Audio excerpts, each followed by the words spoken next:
Sometimes the most broken souls recognize each other without a single word being spoken. Sometimes all it takes is one person willing to see past the scars to change everything.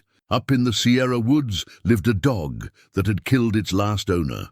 Nobody could get near the beast without risking their life. It guarded an old trapper's shack, snarling at anyone who came close. Then Elias, Grizz Boone, rode into those woods. This old mountain man had his own painful past. When he saw that wild dog, he didn't reach for his gun like other folks would. Instead, he got down from his horse and walked straight toward the animal. He knelt down and spoke soft words. The dog listened. What was it about this mountain man that made a killer dog trust again? Before we jump back in, tell us where you're tuning in from, and if this story touches you, make sure you're subscribed because tomorrow I've saved something extra special for you. The morning mist clung to the Sierra peaks like old memories refusing to fade, and Elias Grizz Boone had learned to appreciate such stubborn things. He sat on the weathered porch of his cabin, carved into the mountainside 15 years ago, with his own calloused hands, watching the sun paint the valley below in shades of gold and amber. The coffee in his tin cup had gone cold an hour past, but he held it still, finding comfort in the familiar weight against his palms. At 62, Grizz carried himself with the careful economy of movement that came from decades in wild places. His beard, more silver than brown now, hung thick to his chest, and his eyes, pale blue like winter ice, missed nothing that moved in his domain. Those eyes had seen too much, carried too much, and these days they preferred the honest company of pine and granite to the complications of human conversation. The leather journal, tucked in his shirt pocket, pressed against his ribs, a constant reminder of who he'd been before the mountains claimed him. Its pages held sketches of animal tracks, notes on weather patterns, observations about the delicate balance that kept this wilderness alive. But deeper in those pages, hidden beneath practical wisdom, lay drawings of a different life, a woman's gentle smile, a child's laughing face. Memories he'd tried to cage in ink and paper. His fingers found the small wooden cross in his pants pocket, worn smooth by 15 years of nervous handling. Sarah had carved it for him during her final weeks, when the cancer had stolen her strength, but not her faith. "For when you forget that love still exists," she'd whispered, pressing it into his palm. He'd forgotten plenty since then, but somehow his fingers always found their way to that simple piece of cedar. The cabin itself reflected its owner's practical nature and deep solitude. Built from logs he'd felled and stones he'd hauled from the creek bed, it possessed the solid permanence of something made to last. Inside, shelves lined the walls, holding volumes on animal behavior, wilderness survival, and the collected works of men who'd found their peace in places far from civilization. A stone fireplace dominated one wall, its hearth blackened by countless nights when flame was the only companion he needed. But it was the silence that defined this place most of all. Not the empty silence of abandonment, but the full, breathing quiet of a world that didn't need human noise to make it complete. Here Grizz had learned to hear what mattered, the crack of settling timber that warned of weather changes, the subtle shift in bird calls that announced predators, the whisper of wind through pine needles that spoke of seasons turning. This morning, though something disturbed that familiar peace, talk had drifted up from the valley settlements, carried by the occasional trapper or supply run, about trouble in the high country. A dog, they said, mean as original sin and twice as deadly. It had killed a man, torn him apart, like he was nothing more than old rags, and now it guarded its territory with the fierce dedication of something that had learned to trust nothing and no one. The stories varied depending on who told them. Some claimed the beast stood tall as a wolf, with eyes like burning coals and teeth that could crack bone. Others whispered it was something unnatural, cursed maybe, driven mad by whatever horrors it had witnessed. But beneath the embellishments and fear-soaked exaggerations, certain facts remained consistent. A man was dead, a dog was responsible. And nobody, not the sheriff, not the bounty hunters, not even the most seasoned mountain men, had managed to get close enough to put the animal down. Grizz had heard such tales before. 15 years in these mountains had taught him that fear had a way of growing stories like weeds, turning ordinary tragedies into legends that frightened children and gave grown men reason to avoid uncomfortable truths. Still, something about this particular story nagged at him, tugged at knowledge he'd gained through years of reading animal sign and understanding the language that creatures spoke when humans weren't listening. He'd been a different man once, in a different life that felt now like something he'd read in a book rather than lived himself. Thomas Elias Boone, that had been his full name then, spoken with pride by a wife who loved him and a daughter who thought he could fix anything that broke. He'd worked construction in those days, building houses for other families, while dreaming of the one he'd create with Sarah and little Emma. The memories came unbidden, as they often did in the quiet hours before dawn. Sarah's laugh, bright as morning bells, Emma's small hand tucked trustingly in his own as they walked through Riverside Park, feeding ducks that knew her voice and came running when she called. The dog they'd had then, a gentle golden retriever named Buster, who'd slept at the foot of Emma's bed and followed her around like a devoted shadow. That life had ended on a Tuesday in October, when a drunk driver ran a red light and took everything that mattered from the world. Sarah died instantly, the doctor said, though Emma held on for 3 days in a hospital bed, surrounded by machines that beeped and hummed, but couldn't call back a spirit that had already decided to follow her mother home. Grizz had sat beside that bed for 72 hours, holding his daughter's hand and promising God anything, his own life, his soul, his eternal damnation, if she'd just open her eyes one more time. God hadn't been interested in negotiating. The funeral had been a blur of faces and flowers and words that meant nothing. Well-meaning friends offered comfort he couldn't accept, spoke of healing time that he couldn't imagine, suggested that maybe someday he'd find love again. He'd nodded and thanked them and counted the hours until he could escape the suffocating weight of their sympathy. The house had become a tomb filled with ghosts. Emma's toys still scattered in her room, Sarah's coffee cup still sitting by the sink where she'd left it that final morning. He'd tried to stay, tried to honor their memory by maintaining the life they'd built together. But every familiar object became a fresh wound, every ordinary moment a reminder of extraordinary loss. So he'd sold everything, house, furniture, the truck Sarah had picked out because it was safe for families, and bought supplies, a horse, and a one-way ticket to the kind of country where a man could lose himself completely. He'd chosen these mountains because they demanded everything from those who came to live among them, and he'd had nothing left to lose. The early years had been harsh education in survival. He'd nearly died that first winter, underestimating the brutality of high-altitude cold and the skills required to extract life from unforgiving landscape. But somehow he'd endured, learned, adapted. The mountains had no interest in his grief, demanded practical competence rather than emotional healing. In their indifference, he'd found a kind of peace. Animals had been his teachers and companions during those learning years. Unlike humans, they approached with honest intention, sought simple things, food, shelter, safety, and offered companionship without trying to fix what couldn't be repaired. He'd studied their behavior with the intensity of a scholar, learning to read their language of posture and sound, to understand the delicate social structures that kept wild communities alive. His reputation had grown slowly among the scattered mountain folk. When livestock went missing or predators threatened homesteads, they'd seek out the hermit who could track anything and seemed to speak the language of wild things. He'd helped when asked, solved problems that others couldn't, and always returned to his solitude when the work was done. Now, sitting on his porch as the sun climbed higher and burned away the morning mist, Grizz felt something stirring in his chest that he hadn't experienced in years. Not curiosity exactly, but a kind of recognition, as if this story of a killer dog carried echoes of something he understood deeply.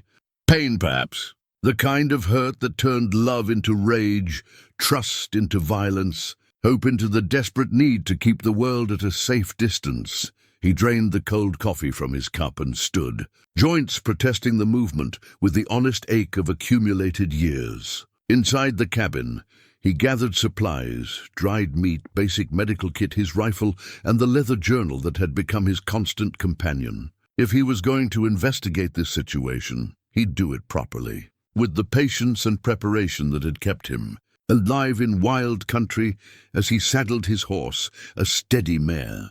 Named Patience, who'd been his partner.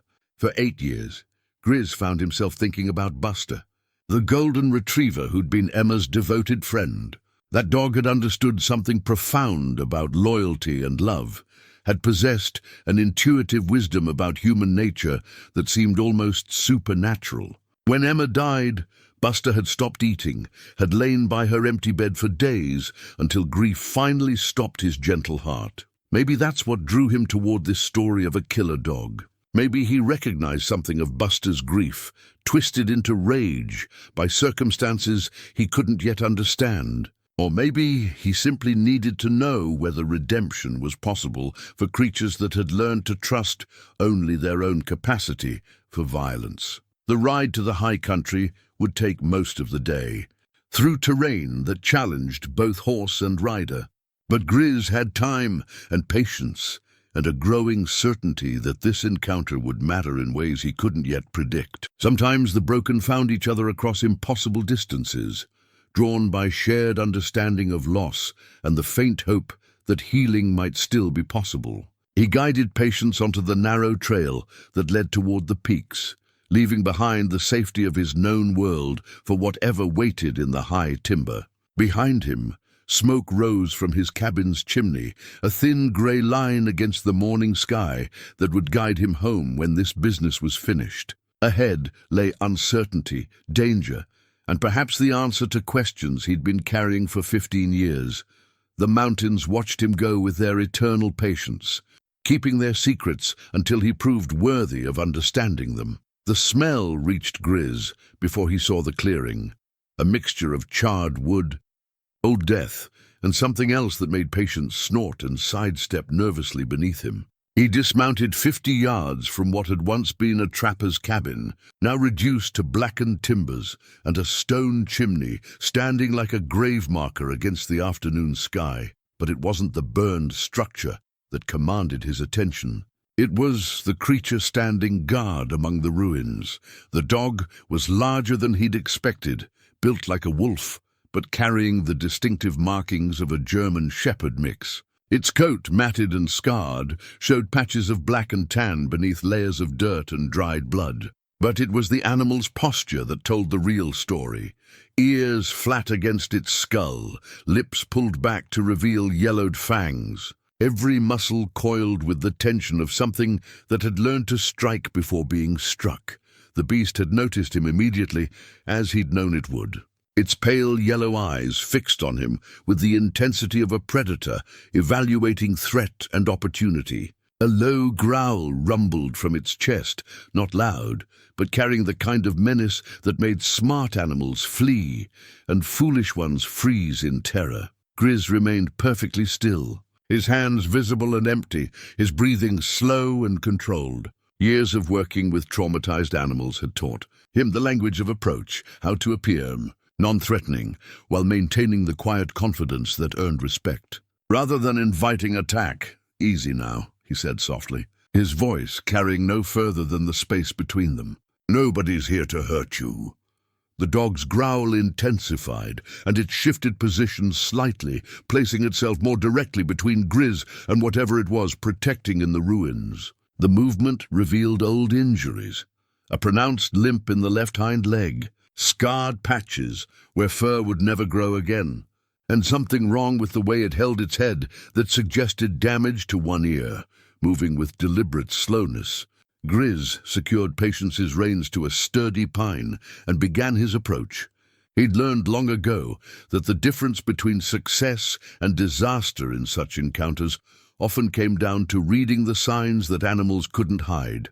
The tension in shoulders, the position of tail and ears, the quality of breathing that revealed whether fight or flight would win the internal battle. This dog, he realized, had moved far beyond flight. Whatever had been done to it, whatever it had endured, had burned away everything except the willingness to fight, until death claimed either it or whatever threatened its territory.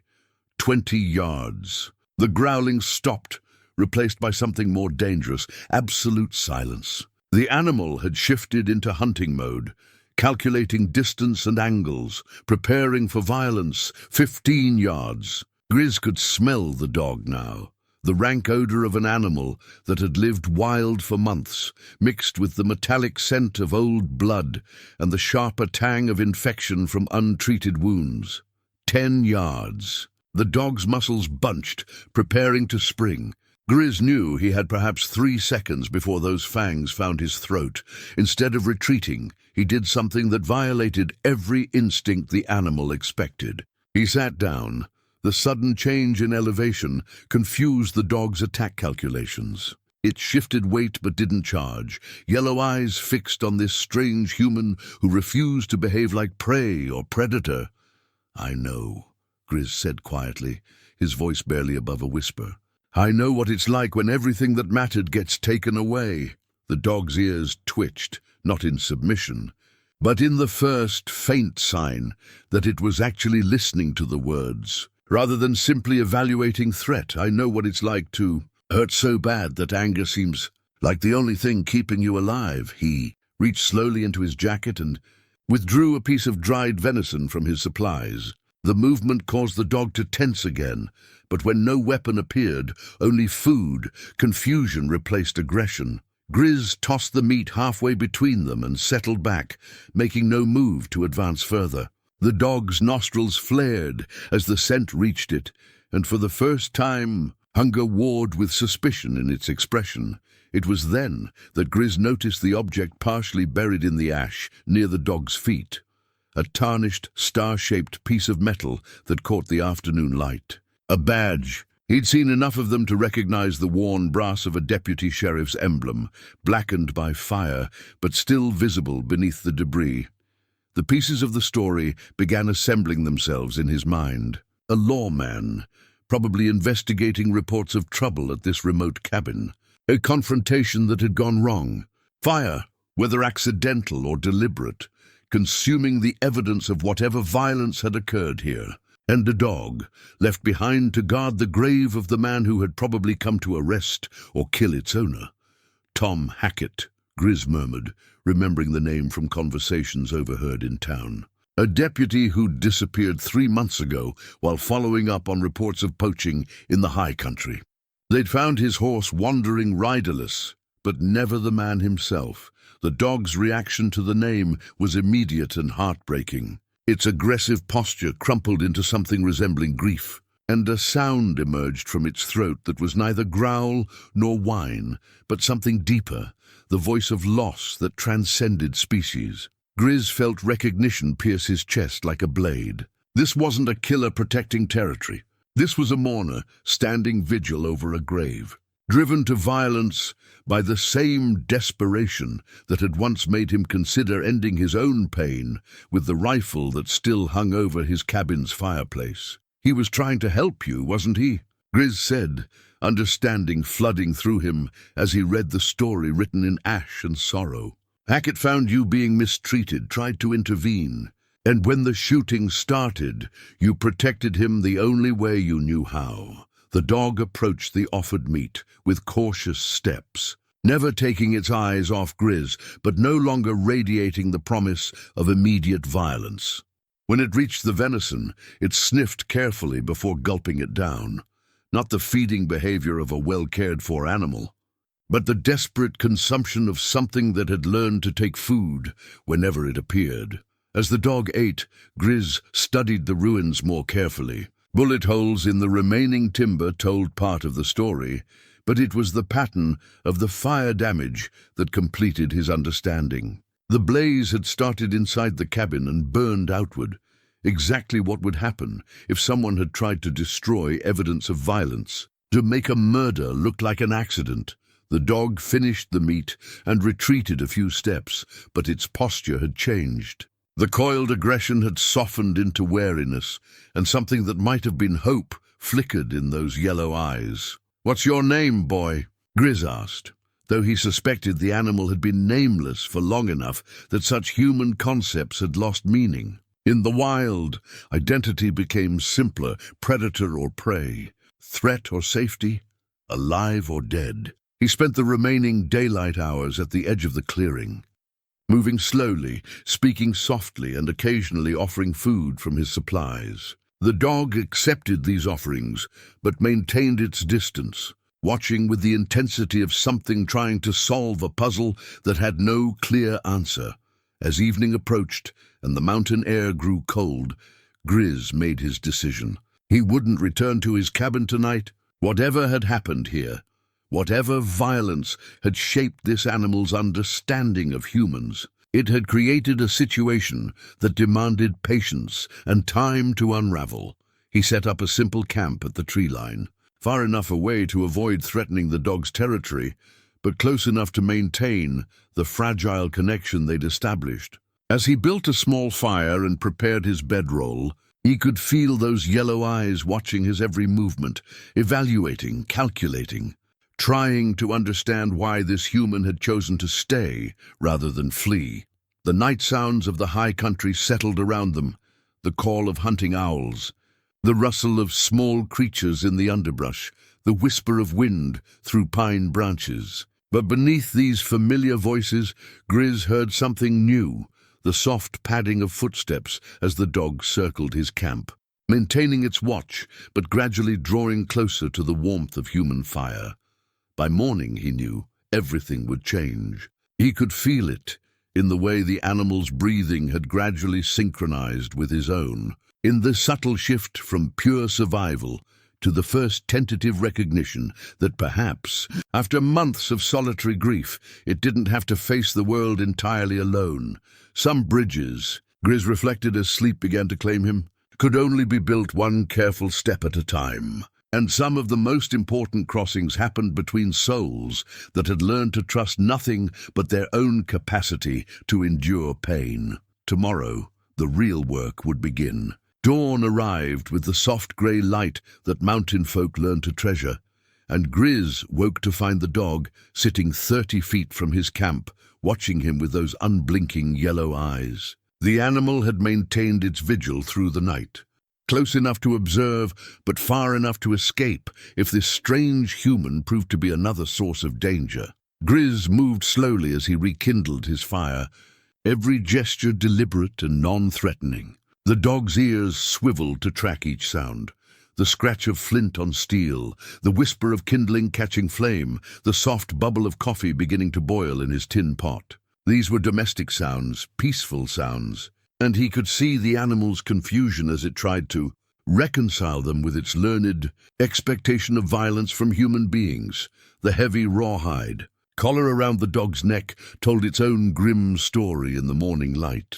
Thick leather studded with rusted metal spikes, designed not for protection, but for inflicting pain on anything the animal might attack or be attacked by. Dark stains on the leather spoke of violence, both given and received, and the way the collar hung loose suggested the dog had lost significant weight since it was first buckled around its neck. "That thing's got to hurt," Grizz said quietly, gesturing toward the collar as he poured coffee into his cup. "Weighs near as much as a saddle, and those spikes are digging into your skin." The dog's posture shifted slightly at the sound of his voice, no longer the rigid alertness of the previous day, but something closer to cautious attention. It was listening, he realized, not just monitoring for threats, but actually hearing the words and the tone behind them.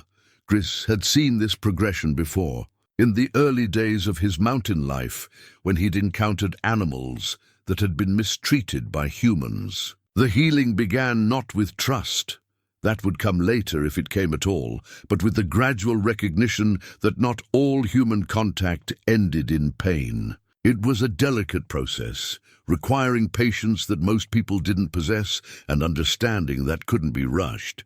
He settled into his morning routine, drinking coffee and eating dried biscuits while maintaining a steady stream of quiet conversation. He spoke about the weather, the country, the small observations that filled a solitary man's days. The dog listened with the intensity of something trying to decode a foreign language. Its head tilted slightly as if certain sounds carried meanings just beyond its comprehension. "Coffee's not much good without proper milk," Grizz commented, warming his hands on the tin cup. "Used to have a neighbor kept Jersey cows, sweetest cream you ever tasted. My Emma, she'd drink it warm from the bucket when Mary wasn't looking." The mention of his daughter brought the familiar ache, but softer now than it had been in years. Somehow, in the presence of this wounded animal, the memories felt less like torture and more like a gift he could finally bear to unwrap.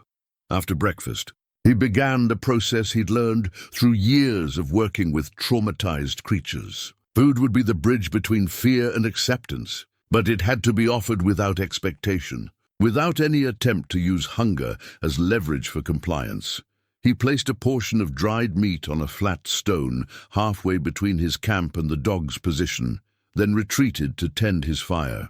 The dog approached with extreme caution, circling the offering twice before snatching it up and retreating. But this time, instead of gulping the food desperately, it chewed with something approaching normal eating behavior. Progress. By midday, Grizz had established a pattern.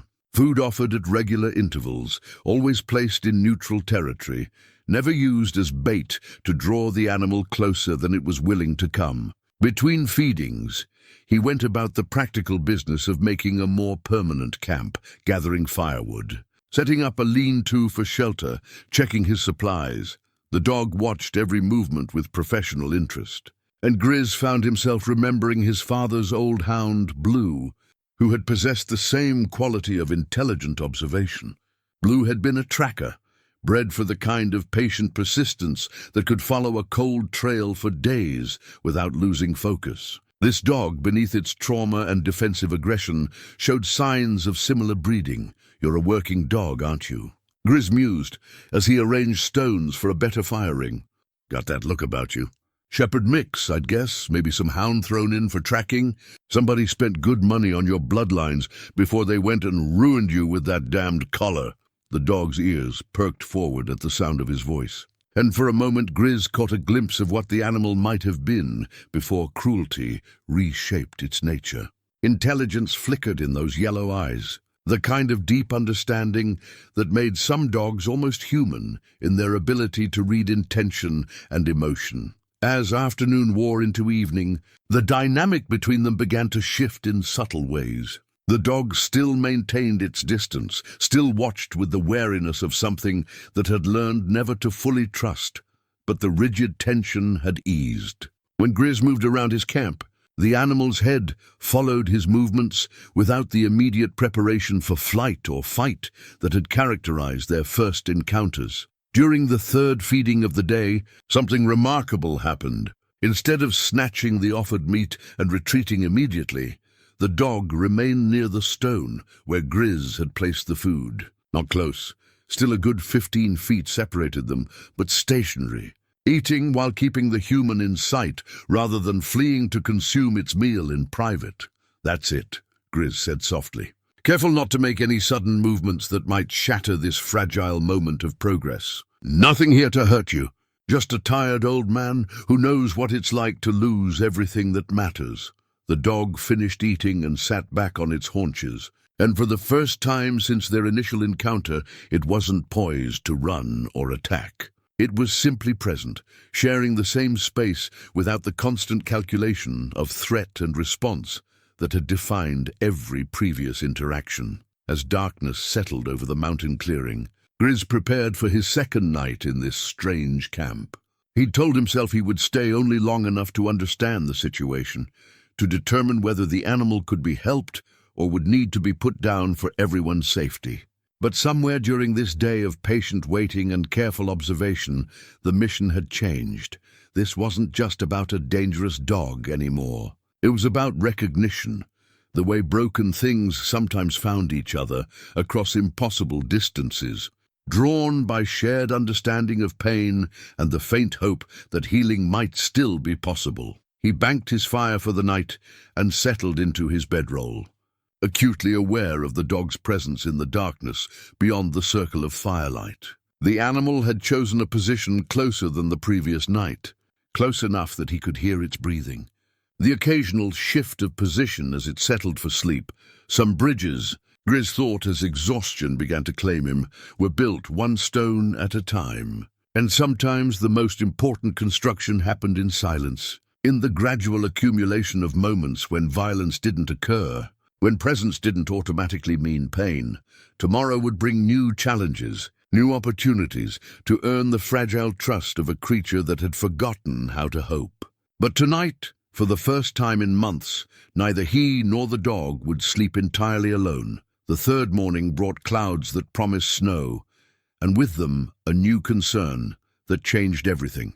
The dog was limping more severely than before, favoring its left hind leg to the point where each step seemed to cause visible pain. When it tried to lie down near the burned cabin ruins, Grizz caught sight of something that made his stomach tighten with worry, a dark stain spreading through the matted fur of the animal's flank. Blood, fresh blood. The collar, he realized, wasn't the only source of the dog's suffering. Somewhere beneath that dirty coat lay wounds that were getting worse, not better. Infection, maybe, or injuries that had never been properly treated and were now reopening under the stress of survival in harsh mountain conditions. Grizz reached for the leather pouch he always carried, worn smooth by years of use and containing the traditional remedies his grandfather had taught him during summers spent in the Colorado Rockies. Willow bark for pain, honey for infection, herbs that could clean wounds and promote healing. The pouch represented knowledge passed down through generations of mountain men who had learned to treat injuries far from any doctor's care. "You're hurt worse than you're letting on, aren't you, boy?" he said quietly, noting how the dog had positioned itself to hide the worst of its injuries from view. It was the behavior of a creature that had learned to conceal weakness, lest it invite attack from stronger predators. The dog's yellow eyes tracked his movement as he opened the medicine pouch.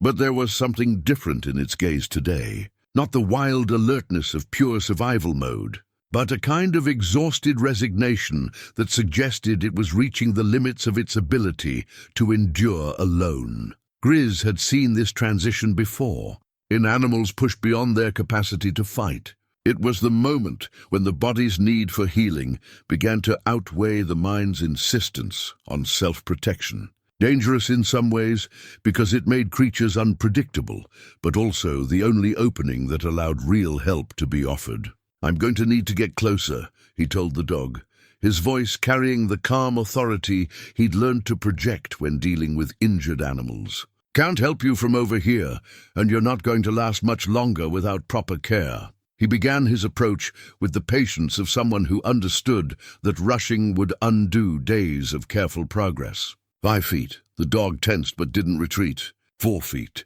Its breathing became shallow, rapid, the panting of an animal preparing for fight or flight. 3 feet. At 3 feet, the dog's nerve broke. It scrambled backwards, favoring the injured leg, and released a sound that was part growl, part whine, and entirely desperate. But it didn't run. Instead, it collapsed against the base of the cabin's stone chimney, sides heaving with exhaustion and pain. "Easy now," Grizz murmured, settling into a crouch that made him appear smaller, less threatening. "I know it hurts. I know you don't trust anybody to touch you, but you're dying by degrees out here, and we both know it." The dog's ears flattened against its skull, but it remained stationary, either too weak to flee or finally accepting that this human represented something other than immediate danger. Grizz could see the full extent of its injuries now, the infected puncture wounds beneath the spiked collar, the gash along its ribs that had reopened and was seeping steadily, the swollen paw that suggested broken bones that had healed badly. "Jesus," he breathed, recognizing the systematic nature of the damage. This wasn't the result of a single violent encounter. These were the accumulated wounds of prolonged abuse, layer upon layer of cruelty that had shaped the animal's entire understanding of human contact, moving with infinite care. Grizz extended his hand, palm up, stopping well short of actually touching the dog. The gesture was an offering, an invitation without demand, a way of saying that contact could happen on the animal's terms rather than being forced. The dog studied his outstretched hand with the intensity of something trying to solve an impossible puzzle. Every instinct screamed that human hands brought pain, that allowing touch meant accepting vulnerability that led inevitably to more suffering. But something else was working in its exhausted mind, the growing recognition that this particular human had fed it, spoken gently to it, made no aggressive moves despite having countless opportunities. For long minutes they remained frozen in that tableau. Man and dog separated by 3 feet of space that might as well have been an ocean. Then so slowly that Grizz almost missed the movement. The dog extended its muzzle toward his hand. The first touch was barely contact at all, the briefest brush of wet nose against weathered palm, gone almost before it registered. But it was enough to confirm what Grizz had suspected. Beneath the defensive aggression and learned mistrust lay an animal that remembered. However faintly, what gentle contact could feel like. "That's it," he whispered, maintaining the position without trying to turn the moment into something more. "Nothing to fear here. Just an old man who knows what it's like to hurt." The second touch lasted longer, the dog's nose exploring the scent and texture of his hand with tentative curiosity. When no pain followed, when the contact remained soft and non-threatening, something shifted in the animal's posture. Not relaxation exactly, but a fractional decrease in the rigid tension that had defined every interaction until now. Over the next hour, Grizz gradually expanded the boundary of acceptable contact. First his hand resting lightly on the dog's muzzle, then his fingers gently stroking the uninjured side of its neck. Finally, with movements so careful they barely qualified as touch, he began to examine the worst of the wounds. The infection was advanced, the smell of corruption rising from injuries that had been left to fester for weeks. But it wasn't beyond treatment, not yet. The herbs in his pouch, combined with the honey that had proven its worth in countless wilderness medical emergencies, could turn the tide if applied soon enough. "This is going to hurt," he warned, opening a small jar of honey that had crystallized in the mountain cold. "But it's going to help too.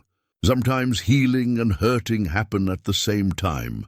The dog whimpered as he began cleaning the infected wounds, but it didn't pull away. Whether from weakness, resignation, or the first tentative stirrings of trust, it remained still while he worked, applying the old remedies with the skill of someone who had treated injuries in places where help was measured in days rather than minutes. As he worked, Grizz found himself talking, not the purposeful conversation of the previous days, but the kind of stream of consciousness narrative that helped pass time during difficult tasks. He spoke of Emma, of how she'd insisted on helping him bandage every scraped knee and minor cut she encountered, of Sarah, who had possessed an almost supernatural ability to soothe pain with nothing more than gentle touch and whispered comfort, of the golden retriever Buster, who had submitted to Emma's enthusiastic attempts at veterinary care with the patience of a saint. "She would have loved you," he told the dog as he applied willow bark paste to the worst of the collar wounds. Emma always said that the meanest animals were just the most scared ones, and that love could fix almost anything if you gave it enough time.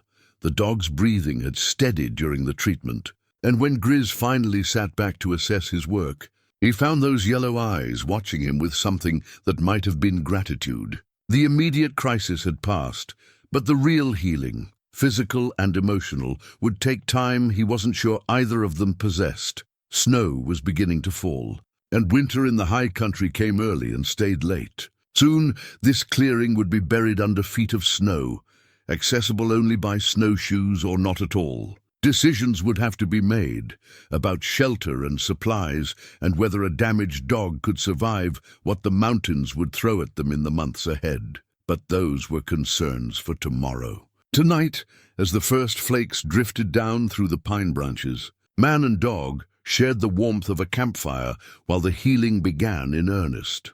The blizzard arrived 3 days later with the sudden fury that characterized high country weather, transforming the world into a whirling vortex of white that erased landmarks and reduced visibility to mere feet. Grizz had seen the signs in the way the wind shifted and the particular quality of light that preceded serious storms. But even his experience hadn't prepared him for the violence of this particular tempest. His lean-to, adequate for normal mountain weather, proved woefully insufficient against winds that howled through the clearing with enough force to uproot smaller trees. Snow drove horizontally through gaps in his shelter, and within hours the temperature had plummeted to levels that made survival a matter of constant vigilance rather than simple endurance.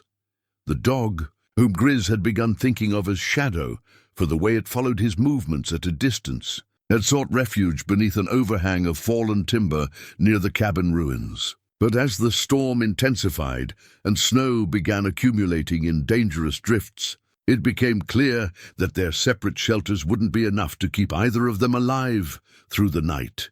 "Shadow!" Grizz called over the wind, his voice barely audible above the storm's roar. "This is bigger than both of us can handle alone." The dog's ears were flattened against the driving snow, its body curled tight in an attempt to conserve heat. The wounds Grizz had treated were healing cleanly, but the animal was still recovering strength lost to infection and prolonged stress. A night exposed to this level of cold would likely kill it, regardless of how tough mountain living had made it. Grizz made a decision that would have seemed impossible just days earlier.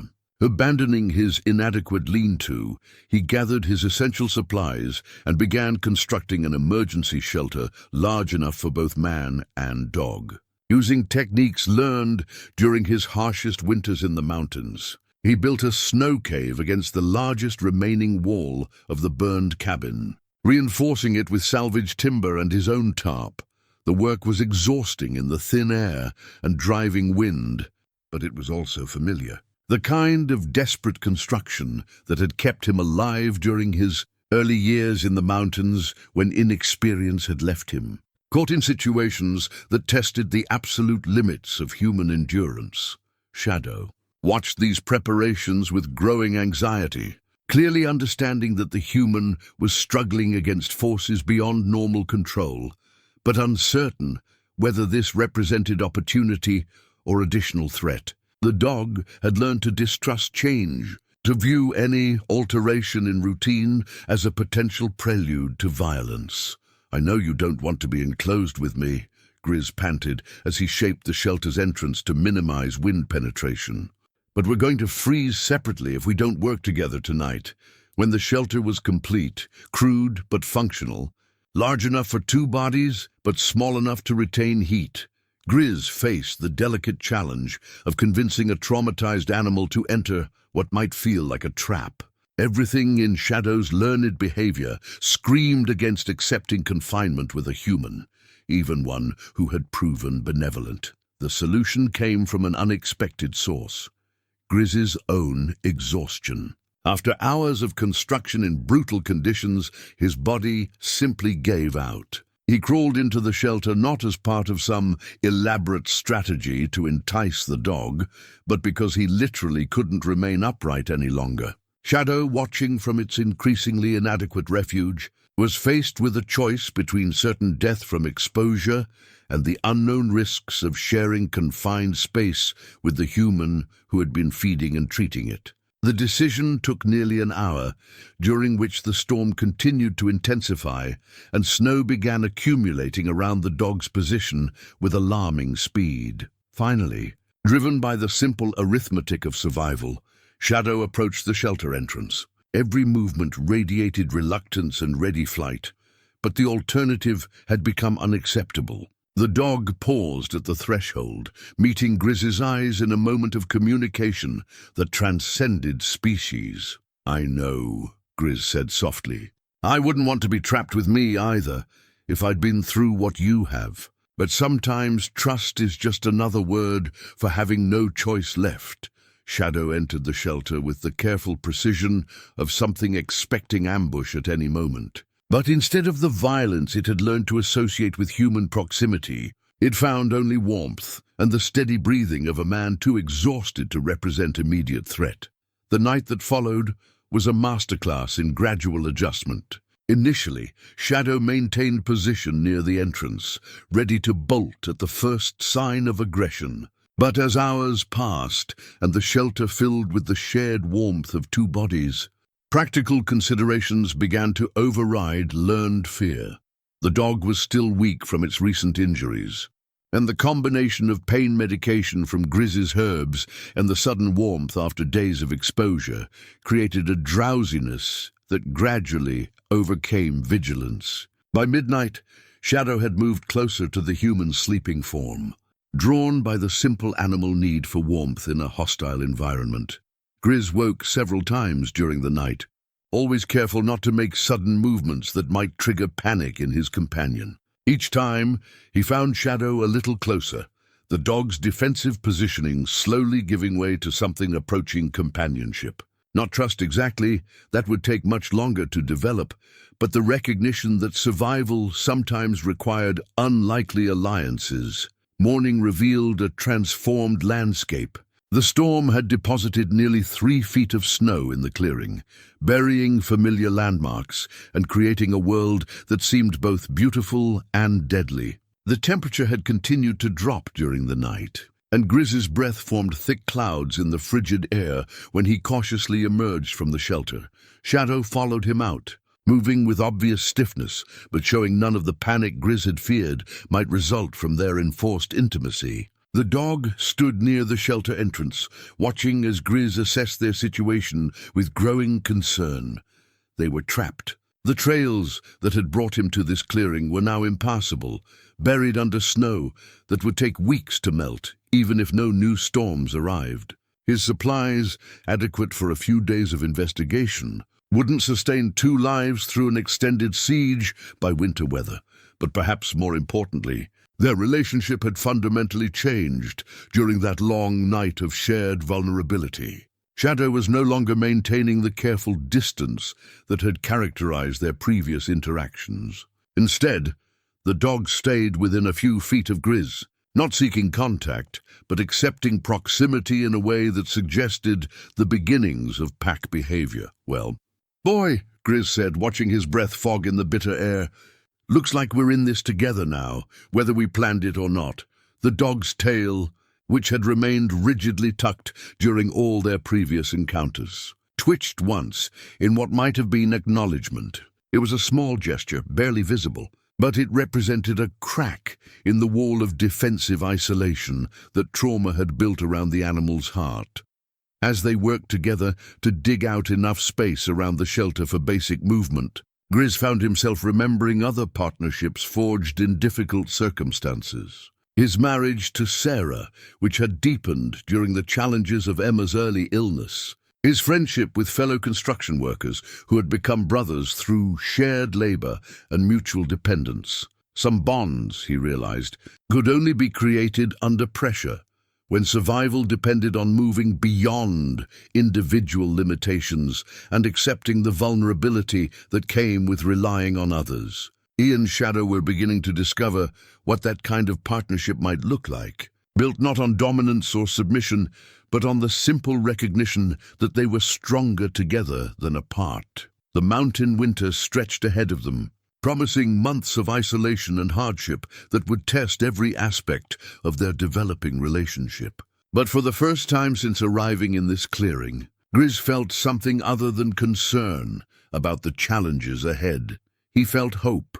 The weeks that followed the blizzard settled into a rhythm that neither man nor dog could have anticipated. Trapped by snow that reached above Grizz's waist in the deeper drifts, they were forced into a partnership that revealed layers of complexity in both their natures. Shadow, no longer the wild creature driven purely by survival instinct, began displaying flashes of the intelligent working dog he had been before trauma reshaped his world.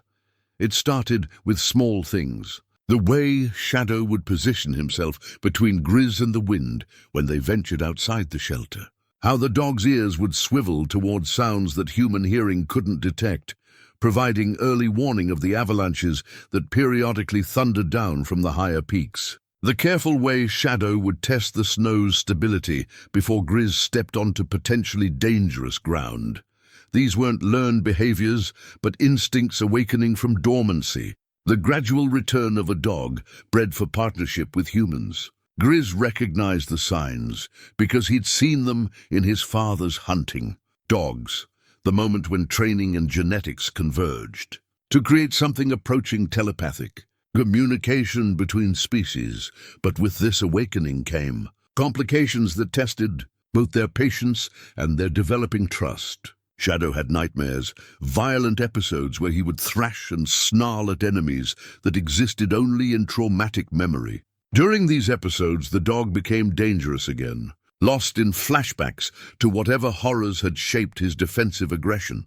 The first time it happened, Grizz nearly made the mistake of trying to wake Shadow through physical contact. Only years of experience with traumatized animals stopped him from reaching out, saved him from the reflex that would have ended their partnership before it truly began. Instead, he spoke in the calm, steady voice he'd used during Emma's worst fever dreams, anchoring the dog to present reality through sound rather than touch.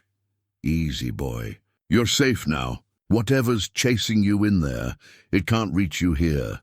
Shadow woke gradually, confusion and residual fear clouding his yellow eyes as he struggled to separate nightmare from reality. But when his vision cleared and he saw Grizz sitting nearby, close enough to help, far enough away to avoid triggering defensive reactions, something like relief flickered across his expression. These episodes became part of their routine, occurring every few nights with diminishing intensity as the weeks passed. Grizz learned to recognize the warning signs, the way Shadow's breathing would change during sleep, the small whimpers that preceded the violent thrashing. He developed techniques for guiding the dog back to wakefulness without creating additional trauma, speaking in the gentle cadences that Sarah had once used to soothe Emma's childhood fears. Food became another source of both connection and challenge. Grizz's supplies, stretched to accommodate 2 mouths, required supplementation from whatever the mountain could provide. Shadow proved invaluable in this regard, his nose leading them to cached stores that other animals had hidden before winter's arrival. But sharing food also meant confronting the dog's deeply ingrained resource guarding, the defensive behavior that made him dangerous when eating. It took patience and careful conditioning to teach Shadow that food didn't need to be defended in their partnership. Grizz began by eating his own meals in plain sight, demonstrating through repetition that consumption didn't require aggressive protection. Gradually, he moved closer during Shadow's feeding times, always stopping at the first sign of tension, never pushing beyond the dog's comfort level. The breakthrough came during a particularly harsh week when their food ran dangerously low. Grizz had managed to catch 2 small rabbits in snares he'd fashioned from wire salvaged from the burned cabin, but the meat wouldn't last long divided between them. Rather than hoarding his portion or trying to control distribution, he simply prepared both rabbits together and placed the cooked meat where both could access it. Shadow approached the shared meal with visible conflict, every instinct screaming against allowing the human near food when hunger made survival uncertain. But something deeper, the gradual recognition that this particular human could be trusted not to take more than his share, won out over learned paranoia. They ate together for the first time that night, and Grizz understood that they had crossed another invisible threshold in their relationship.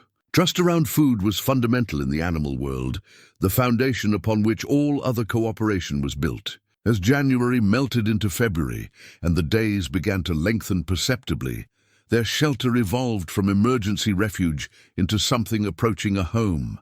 Grizz used his construction skills to improve their living conditions, adding storage for their dwindling supplies and creating better ventilation that reduced the condensation problems that plagued snow shelters. Shadow contributed by keeping watch during Grizz's work periods, his enhanced senses providing security that allowed the human to focus completely on necessary tasks. But it was during the quiet evening hours, when work was done and they huddled together for warmth around their small fire, that the most significant changes occurred.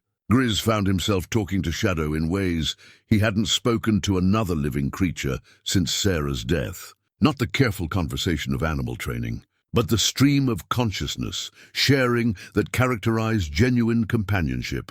He spoke about his life before the mountains, about the construction jobs that had built their savings, and the small house where they'd planned to raise Emma, about Sarah's garden, where she'd grown vegetables and flowers with equal enthusiasm, and about the dreams they'd shared for retirement years that would never come. Shadow listened with the focused attention that dogs brought to human speech, not understanding the words, but responding to the emotional content that lay beneath them. Sometimes the dog would move closer during these evening conversations, offering the warmth of physical presence without demanding anything in return. It was during one of these sessions that Grizz finally addressed the question that had haunted him since their first encounter. "I know you protected him," he said, watching snowflakes drift down through the smoke hole they'd cut in their shelter's roof. "Tom Hackett, whatever happened in that cabin, whatever brought him up here, you tried to save him. That's why you stayed, isn't it? You're not guarding territory. You're standing watch over someone who showed you kindness." Shadow's reaction was immediate and heartbreaking. The dog's entire body seemed to collapse inward, and a sound emerged from his throat that was pure grief, the voice of loss that transcended species boundaries and spoke directly to similar pain in Grizz's chest. "I understand," Grizz whispered, his own voice thick with emotion he'd kept buried for 15 years.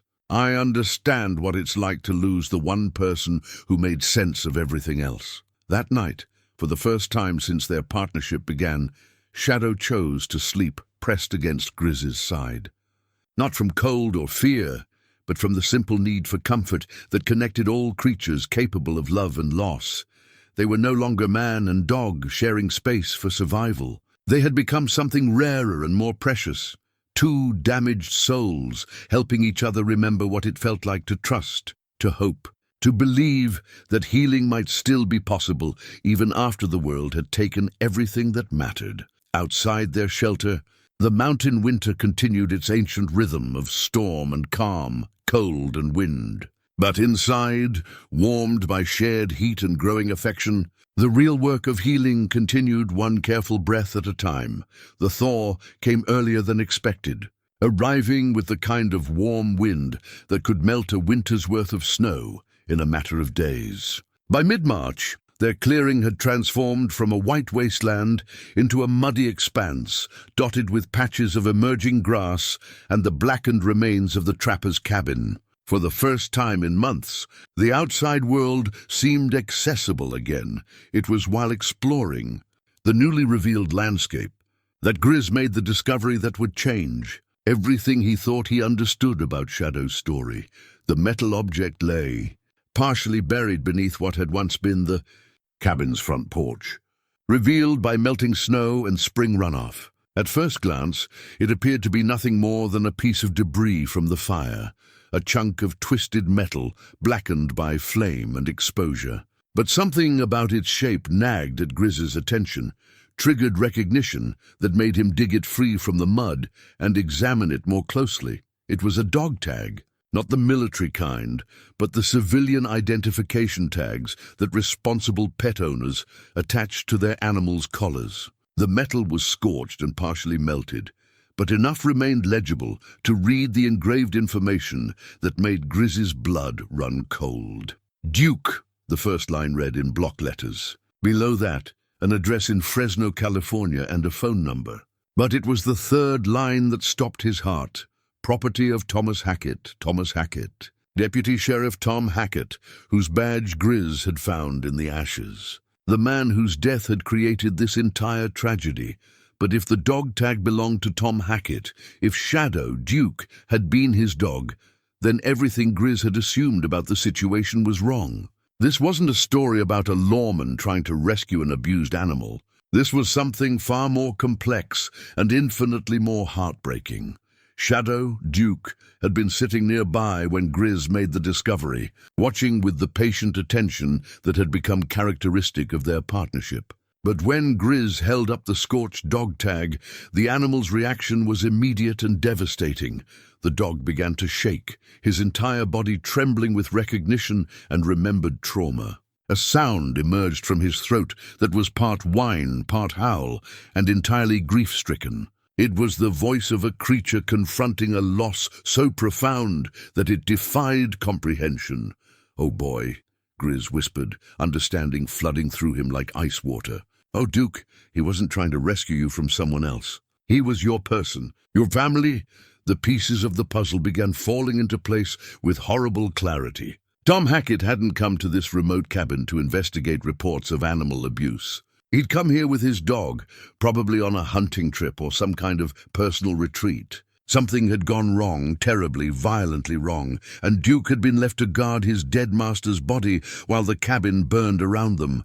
But who had killed Tom Hackett? And why had Duke been left wearing that spiked collar, marked by wounds that spoke of systematic abuse? The answer came from an unexpected source. As Grizz knelt in the mud, trying to process this new understanding of Duke's tragedy, he heard the sound of an approaching vehicle, the first human contact they'd had since the winter snows had trapped them in the clearing. A pickup truck, modified with oversized tires for rough terrain, ground its way up the barely passable trail that led to the clearing. The engine noise sent Duke into immediate defensive mode, all the progress of the past months seeming to evaporate as the dog positioned himself between Grizz and this new threat. Lips pulled back to reveal fangs that hadn't been displayed in weeks. The truck stopped at the edge of the clearing, and two men climbed out. Even from a distance, Grizz could see they weren't law enforcement or legitimate officials. Everything about them, from their nervous body language to the way they scanned the area before moving, screamed criminal activity. The larger of the two men, a bearded giant with arms covered in tattoos, carried a high-powered rifle with the casual familiarity of someone who used weapons for more than hunting game. His companion was smaller, but moved with the quick, predatory alertness that Grizz recognized from his brief encounters with truly dangerous men. "Well, I'll be damned," the big man called out, his voice carrying easily across the clearing. "Looks like someone's been camping in our little hideaway." Duke's growl intensified at the sound of that voice, and Grizz saw recognition flicker in the dog's eyes. Not pleasant recognition, but the kind of memory that came with fear and pain. These men weren't strangers to Duke. They were the source of his trauma, the reason he'd learned to distrust human contact. "Easy, boy," Grizz murmured, his hand moving slowly toward the rifle he'd leaned against a nearby tree. "Let me handle this." But the smaller man had already spotted Duke, and his reaction confirmed Grizz's worst suspicions. "Jesus Christ, Rex," he said to his companion. "That's Hackett's dog." "The damn thing's still alive." "Impossible," Rex replied, but his voice carried uncertainty rather than conviction. "We left that animal chained in the cabin when we torched it. Should have burned with everything else." The conversation that followed painted a picture of casual evil that made Grizz's hands shake with suppressed rage. Tom Hackett had stumbled onto their operation, whatever illegal activity they'd been running from this remote location, and they'd killed him for it. They'd chained Duke inside the burning cabin, intending to eliminate the only witness to their crime, but Duke had somehow escaped, probably managing to break free as the fire spread and the chain weakened from heat. He'd stayed in the area not just from loyalty to his dead master, but because he literally had nowhere else to go. The spiked collar, the abuse wounds, those had been inflicted by these men before they'd tried to murder him along with Tom Hackett. "Well," Rex said, unshuddering his rifle, "looks like we get a chance to finish the job. Can't have that animal wandering around as evidence of what happened here." "And the old man?" the smaller one asked, gesturing toward Grizz. "Same treatment. Can't risk him talking to the wrong people about what he might have seen."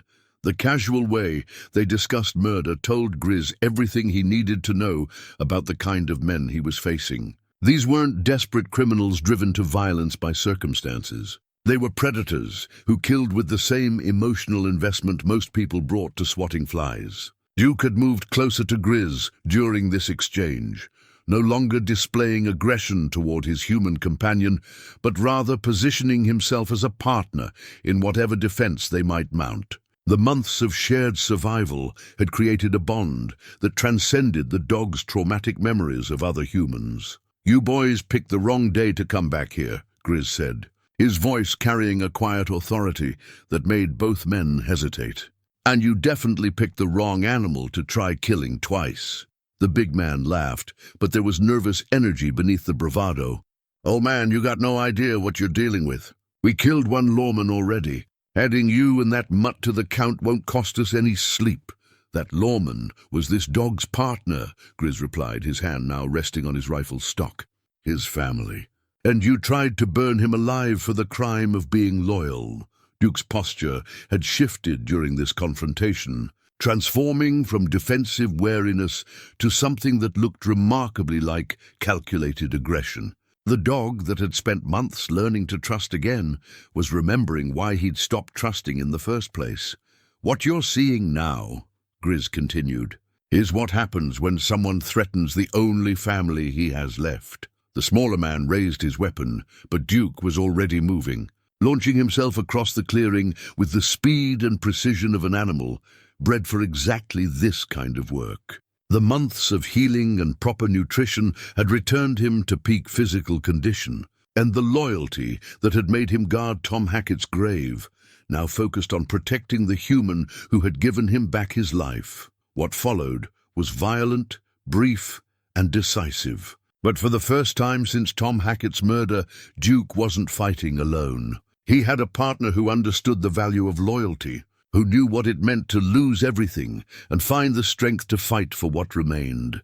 The truth had finally emerged from the ashes and snow, revealing a story not just of trauma and healing, but of justice deferred and loyalty that transcended death itself. Tom Hackett would finally have the justice he deserved, and Duke would have the closure that came from facing the source of his nightmares alongside someone who understood the true meaning of partnership.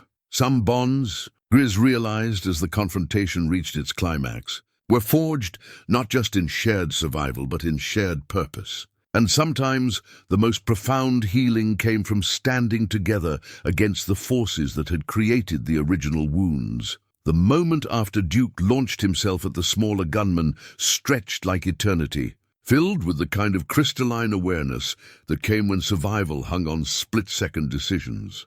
Grizz had witnessed enough violence in his younger years to recognize the signs, the way time seemed to slow, the way peripheral details became hyper-real, the way training and instinct took over from conscious thought. But this wasn't just about survival anymore. This was about justice for Tom Hackett, closure for Duke, and the kind of reckoning that had been building since that first terrible night when good men died and killers walked away unpunished. The smaller gunman screamed as Duke's weight carried him to the ground, the rifle spinning away across the muddy clearing. But Rex, the larger man, was already raising his weapon, and Grizz knew that Duke's courage had bought them only seconds before superior firepower tipped the balance back toward the killers. Grizz's own rifle came up smooth and fast, muscle memory from decades of mountain living overriding the arthritis in his joints and the tremor that had developed in his hands over recent years. The sight picture was clean, the distance manageable, the target clearly defined. But as his finger began to tighten on the trigger, something made him hesitate. Not conscience.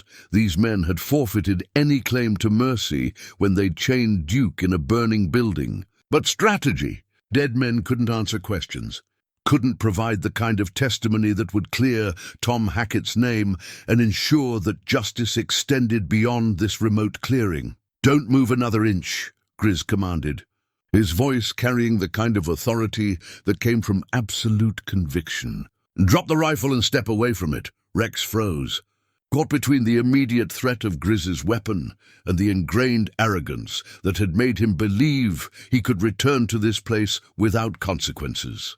"You don't know what you're doing, old man. You got no idea what kind of hornet's nest you're kicking over." "I know you murdered a lawman and tried to kill his dog," Grizz replied, his rifle steady despite the adrenaline coursing through his system. I know you've been running some kind of operation from this location, and I know you came back here because you thought you'd left evidence that could put you away for life. The smaller gunman had stopped screaming. Whether from shock or blood loss, Grizz couldn't determine. Duke stood over him, no longer attacking, but clearly prepared to resume violence at the first sign of threat. The dog's training as a law enforcement partner was emerging from beneath months of trauma, transforming him back into the professional he'd been before tragedy reshaped his world. Smart dog, Rex observed, but his casual tone didn't hide the calculation in his eyes. Smarter than his last partner anyway. Hackett thought he could just walk in here and arrest us like we were some small-town drunks. Didn't realize he was dealing with professionals. Professionals, Grizz repeated, letting contempt color his voice. That what you call men who torture animals and burn evidence? Call it whatever makes you feel righteous, Rex said. Fact remains, you're outnumbered and outgunned. My partner over there ain't dead, just scratched up some. And we got friends who know where we are. But even as he spoke, Rex's eyes were moving, calculating angles and distances, looking for the opening that would let him turn the situation back in his favor. Grizz had seen the same predatory assessment. In the eyes of wounded bears and cornered mountain lions, the moment when desperation transformed caution into explosive violence.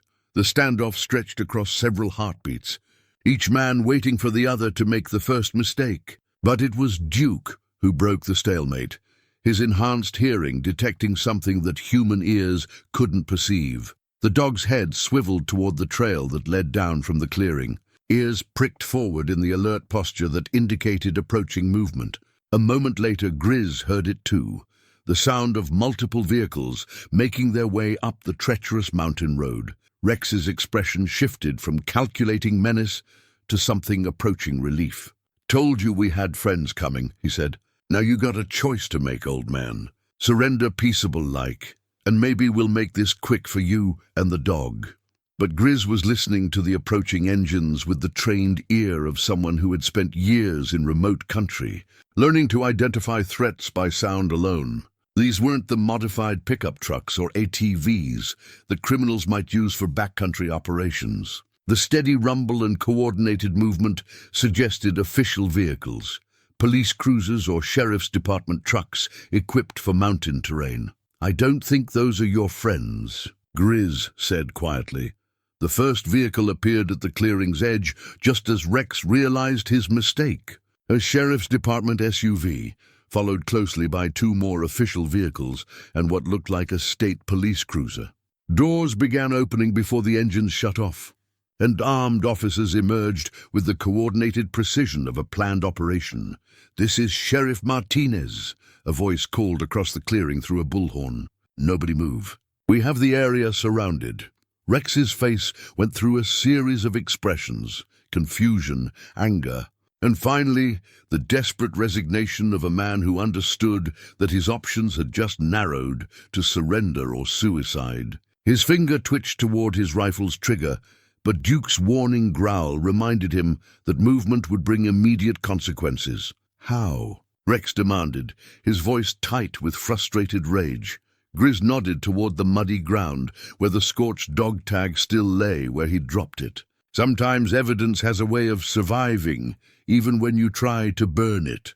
And sometimes the law takes longer to arrive than you expect, but it arrives all the same.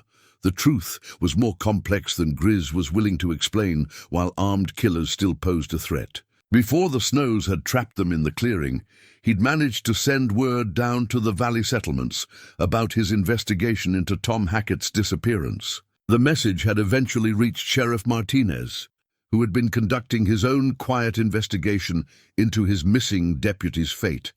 Martinez was a methodical man who understood that mountain justice sometimes moved at its own pace. Rather than rushing into a situation he didn't fully understand, he'd waited for winter to break and gathered the resources necessary to do the job properly. Federal agents, state investigators, and enough manpower to ensure that whatever they found in this remote clearing would be handled with the thoroughness that Tom Hackett's murder deserved. Rex Bullard, Sheriff Martinez called as he approached with weapon drawn. "Marcus Teeter, you're both under arrest for the murder of Deputy Sheriff Thomas Hackett." The smaller man, Marcus, groaned from his position on the ground, finally showing signs of consciousness despite the blood that stained his jacket. Duke maintained his position over the wounded criminal, but his posture had relaxed slightly at the appearance of law enforcement officers. Something in the dog's genetic memory recognized these as the good guys, the ones who wore badges like his fallen partner. "Sheriff," Grizz called, careful to keep his own weapon visible, but pointed safely away from the approaching officers. "This is Tom's dog. His name is Duke. He's been guarding this place since the murder, waiting for someone to come looking for answers." Martinez paused in his approach, studying the dog with the assessment of someone who understood the bond between law enforcement officers and their canine partners. "He's been up here all winter, with me," Grizz confirmed. "Took some time to earn his trust, but he's ready to go home to people who understand what kind of partner he was to Tom." The arrest process that followed was methodical and professional, but Grizz found himself watching Duke more than the criminals being processed. The dog seemed to understand that this moment represented closure, that the long vigil over his partner's grave was finally ending with the kind of justice that Tom Hackett would have wanted, as Rex and Marcus were. Loaded into the waiting vehicles, Marcus requiring medical attention for his injuries, Rex maintaining sullen silence about the criminal operation they'd been running from the remote cabin. Duke moved to stand beside Grizz, not seeking protection or comfort, but offering partnership in the face of official authority that might have been intimidating to a dog with less training. "He's been through hell," Sheriff Martinez observed, crouching down to let Duke sniff his extended hand. "But he looks like he's ready to come back to work, if that's what he wants." Duke's response was immediate and telling. Instead of the defensive wariness that had characterized his interactions with humans for months, he stepped forward and placed his nose against Martinez's palm. It was the greeting of a professional K-9 officer acknowledging a fellow law enforcement professional, not submission, but recognition and respect. "What about you?" Martinez asked, looking up at Grizz. "We're going to need your testimony about what happened here, about what you witnessed during your time with Duke." Grizz nodded, understanding that his role in this story was far from over. There would be trials, depositions, and the long process of ensuring that Tom Hackett's killers faced the full consequences of their crimes. But more than that, there would be the question of what came next for Duke, and whether the healing they'd accomplished together was strong enough to survive the transition back to a world of human institutions and official procedures. "One thing at a time," Grizz said, his hand resting gently on Duke's head. "First, we make sure these men pay for what they did to Tom. Then we figure out what comes next." Duke leaned slightly into the contact, a gesture that spoke of trust earned through shared hardship and mutual loyalty. Whatever challenges lay ahead, they would face them as they had faced the mountain winter, together, with the kind of partnership that transcended species and circumstance. The long wait for justice was finally over, but the real test of their bond was just beginning. The federal courthouse in Fresno buzzed with the controlled energy that surrounded high-profile criminal trials, but Grizz felt the familiar weight of mountains calling to him as he sat in the witness waiting room. 6 months had passed since that confrontation in the clearing, 6 months of depositions and legal proceedings that had gradually revealed the full scope of the criminal operation that had cost Tom Hackett his life. Rex Bullard and Marcus Teeter had been running a sophisticated drug distribution network from the remote cabin, using the isolated location to process and package narcotics before shipping them to urban markets throughout California. Tom Hackett had stumbled onto their operation during a routine patrol, investigating reports of unusual activity in the high country. His death had been as calculated as it was brutal, not a moment of panic, but a deliberate decision to eliminate a threat to their profitable enterprise. Duke sat beside Grizz's chair, wearing a new collar that bore no resemblance to the spiked instrument of torture they'd found him in. The dog had filled out during their months together, his coat now thick and healthy, his bearing confident in the way that came from proper nutrition and the security of belonging somewhere. But it was the subtle changes in his behavior that spoke most clearly of the healing they'd accomplished together. The nightmares had stopped 3 months ago. The resource guarding around food had disappeared even sooner. Duke now approached strangers with the cautious professionalism of a working dog, rather than the defensive aggression of a traumatized animal. He was ready to rejoin the world, but the question of where he belonged in that world remained unresolved. Mr. Boone, a young prosecutor, appeared in the doorway, her expression carrying the focused intensity that characterized lawyers preparing for trial. "We're ready for your testimony." Grizz nodded and stood, Duke rising smoothly beside him.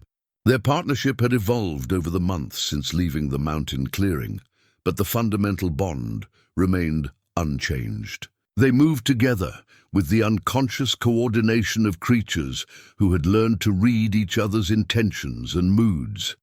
The courtroom was packed with law enforcement officers, media representatives, and family members of other victims whose cases had been connected to Bullard and Tita's network. But Grizz's attention focused immediately on the defendant's table, where Rex Bullard sat, with the stone-faced expression of a man who had accepted his fate but refused to show remorse. Marcus Tita was absent, having accepted a plea bargain in exchange for testimony against his partner.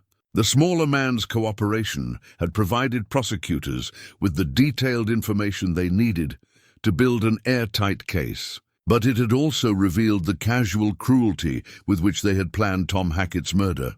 Duke's reaction to seeing Rex again was subtle but unmistakable. The dog's posture shifted into alert attention, not the aggressive stance of their first encounter, but the focused awareness of a professional preparing for action. The months of healing hadn't erased Duke's memories of trauma, but they had given him the emotional stability to face those memories without being overwhelmed by them. "Please state your name for the record," the prosecutor began once Grizz had been sworn in. "Elias." "Thomas Boone. Most folks call me Grizz." "Mr. Boone, can you tell the court how you came to be involved in this case?" Grizz's testimony unfolded methodically, covering his initial decision to investigate reports of a dangerous dog, his discovery of the burned cabin and Tom Hackett's badge, and the gradual process of earning Duke's trust during their winter together. He spoke with the careful precision of someone who understood that justice depended on accuracy, but also with the emotional honesty that came from having lived through extraordinary circumstances. "When you first encountered the defendant's dog, the animal now known as Duke, what was his condition?" the prosecutor asked. "Physically, he was in bad shape," Grizz replied, his voice steady despite the anger that still rose when he remembered those early days. Infected wounds, malnutrition, injuries that had been left untreated for months. But the worst damage wasn't physical. That dog had been tortured, systematically abused by people who seemed to enjoy causing pain. "Objection," the defense attorney interrupted. "The witness is speculating about my client's motivations." "Sustained," the judge ruled, but the damage was done. The jury had heard the word torture, and they were looking at Rex Bullard with the kind of disgust that no legal maneuvering could erase. "Let me rephrase," the prosecutor continued. "Based on your experience with animals, what did Duke's injuries tell you about how he had been treated?" Grizz described the spiked collar, the systematic nature of the wounds, the behavioral signs that indicated prolonged abuse. As he spoke, he could see the impact his words were having on the jury. These weren't people who could easily dismiss cruelty toward animals, especially when that cruelty was connected to the murder of a law enforcement officer. "Mr. Boone," the prosecutor said, "did there come a time when you learned the true relationship between Deputy Hackett and Duke?" "Yes, when I found Duke's identification tag in the ruins of the cabin. That's when I realized this wasn't a case of Tom trying to rescue an abused animal. Duke was Tom's partner, his family. The courtroom stirred at this revelation, even though the basic facts had been established in pre-trial proceedings. But hearing it spoken aloud by the man who had lived through the discovery gave it an emotional weight that legal documents couldn't convey. What was Duke's reaction when you showed him the identification tag? Grief, Grizz said simply. Pure grief. That dog had been mourning his partner for months, standing guard over the place where Tom died, waiting for someone to come looking for answers. Rex Bullard's expression never changed, but something flickered in his eyes, perhaps recognition that his attempt to destroy all evidence of his crimes had failed in the most fundamental way possible. Duke was alive, healed, and ready to bear witness to the truth of what had happened in that remote clearing. The defense attorney's cross-examination came with the predictable aggression of someone trying to create reasonable doubt where none existed. But Grizz had testified in enough civil proceedings during his construction days to remain unshaken by legal theatrics. Mr. Boone, the defense attorney began, isn't it true that you have no formal training in animal behavior or veterinary medicine? That's correct, Grizz replied calmly. But I've been working with animals in the wild for 15 years. Sometimes experience teaches what books can't, and during this supposed bonding period with my client's alleged victim, did you ever consider that the animal might have been aggressive due to rabies or other diseases rather than abuse? Grizz's jaw tightened slightly, but his voice remained steady. A rabid animal doesn't show the kind of selective aggression Duke displayed. He was protective of specific territory and hostile to specific humans. That's trauma response, not disease. The questions continued for another hour, each one designed to cast doubt on Grizz's credibility or interpretation of events. But the defense attorney was fighting a losing battle, and everyone in the courtroom knew it. The physical evidence was overwhelming. Marcus Tita's testimony had provided devastating details about the murder, and Duke's very presence served as a living reminder of the crimes committed. It was when the prosecutor called Duke to demonstrate his training that the emotional climax of the trial occurred. The dog had been certified to give evidence in court proceedings, a rare but legally established procedure for K-9 officers who had witnessed crimes. Sheriff Martinez, who had taken temporary custody of Duke pending the trial's outcome, led the dog to a position in front of the jury box. Duke moved with the professional precision that months of renewed training had restored, but his eyes never left Rex Bullard's face. "Duke, sit," Martinez commanded, and the dog complied immediately, his posture alert but controlled. "Your Honor," the prosecutor addressed the judge. Duke was Deputy Hackett's certified K-9 partner for 3 years before the murder.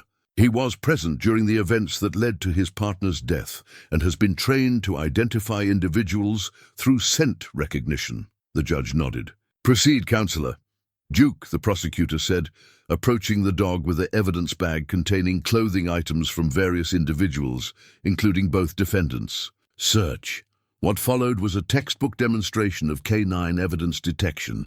Duke methodically sniffed each item, showing no reaction to most of them. But when he reached the clothing taken from Rex Bullard's arrest, his entire demeanor changed. The dog's hackles rose slightly, not in aggression, but in the kind of alert recognition that indicated positive identification. He sat immediately. The train signaled for a successful search, but his eyes remained fixed on Rex Bullard with unmistakable intensity. "Duke, show me," the prosecutor commanded. The dog rose and walked directly to the defendant's table, stopping in front of Rex Bullard and sitting again. The identification was clear, professional, and devastating in its implications. Rex Bullard, who had maintained stoic silence throughout the proceedings, finally spoke. "That proves nothing," he said, his voice carrying the desperate edge of a man watching his last hope disappear. "Dogs can be trained to do anything. Doesn't mean what happened up there was anything other than self-defense." But his protest rang hollow in the face of Duke's calm professionalism. This wasn't a traumatized animal driven by fear or vengeance. This was a trained law enforcement officer doing his job, identifying the man who had murdered his partner and tried to kill him. The prosecutor's closing argument was masterful in its simplicity. She recounted the evidence methodically: the drug operation, the premeditated murder, the attempted destruction of evidence, and the systematic abuse of a law enforcement animal. But it was her final words that resonated most powerfully with the jury. Tom Hackett died doing his job, protecting his community from criminals who thought they could operate with impunity in remote areas where the law couldn't reach them. His partner, Duke, survived not just to tell his story, but to remind us that justice doesn't have a statute of limitations. Some bonds between partners, between those who serve and those they protect, transcend death itself. She gestured toward Duke, who sat beside Sheriff Martinez with the quiet dignity of a professional who had completed his mission.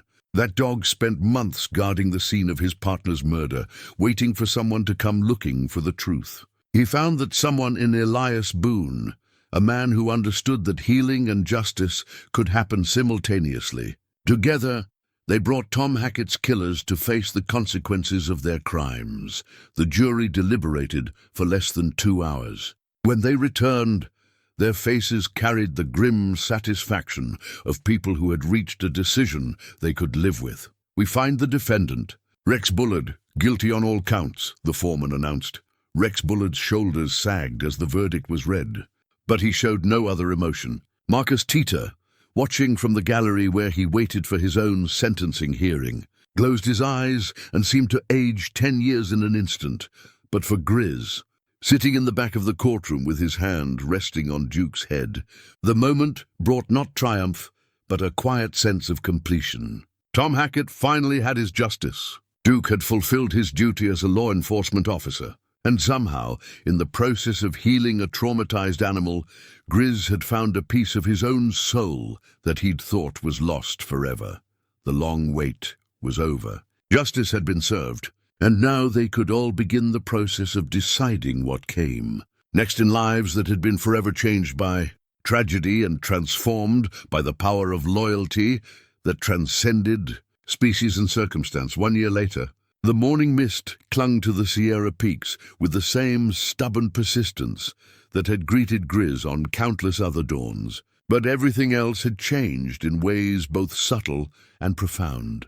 He sat on his cabin porch, watching Duke patrol the perimeter of their property with the careful attention of a professional who took security seriously, but no longer expected every shadow to hide a threat. The dog had grown into his new life with the adaptability that characterized working animals who understood their purpose. Sheriff Martinez had offered him a position with the K9 unit, recognizing that Duke's skills and experience made him valuable despite the trauma he'd endured. But when the time came to make that decision, Duke had chosen differently. He'd chosen to stay with Grizz. It hadn't been a dramatic moment or an emotional scene from a movie. Duke had simply walked to Grizz's side during the conversation with Sheriff Martinez and sat down, making his preference clear in the direct way that dogs communicated important decisions. Some partnerships, they'd all realized, transcended professional obligations and moved into territory that was harder to define but impossible to ignore. The legal proceedings had concluded, with sentences that satisfied everyone except the criminals themselves. Rex Bullard would spend the rest of his natural life in federal prison, while Marcus Teeter received 25 years for his cooperation in testifying against his partner. The drug network they'd operated had been dismantled completely, its urban connections traced and prosecuted with the thoroughness that federal resources could bring to bear. But for Grizz and Duke, the real resolution had come not in courtrooms, but in the quiet accumulation of ordinary days spent relearning what normal life could look like. Duke's nightmares had become rare, then non-existent. His defensive behaviors around food and territory had evolved into the healthy alertness of a dog who understood his role in protecting something he valued. Most importantly, his capacity for trust had expanded beyond his partnership with Grizz to include other humans who proved themselves worthy of respect, the wooden cross that Grizz, still carried in his pocket, had taken on new meaning during their time together. Where once it had represented lost faith and unanswered prayers, it now symbolized the possibility of redemption that came through unexpected channels. Sarah's words, "For when you forget that love still exists," had proven prophetic in ways she couldn't have imagined. "You ready for visitors, boy?" Grizz asked as the sound of an approaching vehicle drifted up from the valley trail. Duke's ears swiveled toward the sound, but his posture remained relaxed. Experience had taught him to distinguish between threatening and benign arrivals, and this vehicle carried familiar sounds and scents that identified it as belonging to friends rather than foes. Sheriff Martinez's truck appeared at the clearing's edge, followed by a second vehicle that Grizz didn't recognize. The sheriff climbed out with the easy movements of someone who had visited this remote cabin often enough to feel comfortable in its isolated setting. But it was the passenger in the second vehicle who commanded attention, a woman in her 30s with the kind of bearing that suggested law enforcement background. "Grizz," Sheriff Martinez called, approaching the cabin with his usual straightforward manner. "Want you to meet someone special. This is Detective Sarah Chen from Sacramento. She's been following the Bullard case." Detective Chen extended her hand with the firm grip of someone accustomed to establishing credibility quickly. "Mr. Boone, I've read your testimony multiple times. What you accomplished with Duke is remarkable." Duke approached the newcomers with professional courtesy, allowing them to pet him while maintaining the slight reserve that characterized his interactions with strangers. He was friendly but not effusive, social but still clearly bonded to Grizz in ways that went beyond normal human-dog relationships. "Actually," Detective Chen continued, "I'm here because we have a proposition for both of you. Over coffee that steamed in the morning air." She outlined an opportunity that neither Grizz nor Duke could have anticipated. A program was being developed to train teams specifically for cold case investigations, experienced handlers paired with dogs who had demonstrated exceptional abilities in evidence detection and tracking. The work would involve traveling to remote locations, investigating cases that conventional law enforcement had been unable to solve, and providing closure for families who had waited years for answers. "It's not traditional police work," Detective Chen explained. "More like consulting, with the freedom to work cases that interest you and the resources to do the job properly. The program needs people who understand that some investigations require patience and unconventional approaches." Grizz found himself thinking about Tom Hackett, about the months that Duke had spent guarding his partner's grave while waiting for someone to come looking for the truth. How many other unsolved cases involved similar stories of loyalty and loss, of evidence waiting to be discovered by people willing to look beyond conventional investigative techniques? "What do you think, Duke?" Grizz asked, looking down at the dog who had become not just his companion, but his partner in the truest sense of the word. Duke's response was immediate and unambiguous. He rose and walked to Detective Chen, then returned to Grizz's side, sitting in the alert posture that indicated readiness for work. It was the behavior of a dog who understood that he had skills that could serve a larger purpose, and who was eager to use those skills alongside the human who had helped him remember what partnership could accomplish. 6 months later, their first case took them to the mountains of Northern California, where a missing hiker had vanished without a trace 3 years earlier. It was the kind of investigation that required patience, wilderness skills, and the ability to read sign that others had missed. Working together, following leads that seemed impossibly cold, they found evidence that led to the recovery of remains and the arrest of a killer who had thought himself safely beyond the reach of justice. The success brought other cases, other opportunities to provide closure for families who had waited too long for answers. Each investigation reinforced the bond between man and dog while serving a purpose that honored the memory of Tom Hackett and the partnership he had shared with Duke. Sometimes, Grizz reflected as he watched Duke work a scent trail through dense timber, Healing happened not through forgetting the past, but through transforming pain into purpose. The dog, who had once been too traumatized to trust any human, had become an instrument of justice, helping to solve cases that seemed hopeless to others. And the man who had retreated to the mountains to escape the weight of his losses had found a way to honor his daughter's memory through work that brought hope to other parents facing unthinkable circumstances. They were no longer running from their past. They were building a future that gave meaning to everything they had endured together.